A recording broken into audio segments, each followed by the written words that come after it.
Donald Trump knows everything there is to know about everything. Like, he knows every damn thing. Nobody knows this stuff better than me. Nobody knows more about taxes than I do, and income than I do. Nobody knows more about construction than I do. Nobody knows more about campaign finance than I do. Nobody knows consultants better than me. I know more about drones than anybody. Nobody knows much more about technology, this type of technology, certainly, than I do. Nobody knows more about technology than me. I know more about technology than... And that's not all. He knows more about ISIS than the generals do. He knows more about climate change than climate scientists. He knows about, what was it, sharks and electrocution or something like that. He knows everything about everything. Hey, Donald, who's that? I have no idea who he is. Never saw him, never heard of him.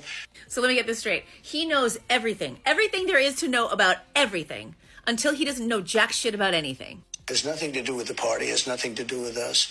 He said something, and they try and make a big deal.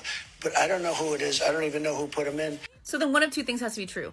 Either Donald Trump knows exactly who Tony Hinchcliffe is, hand-selected him to speak at his rally, or had one of his people hand-select him to speak at his rally.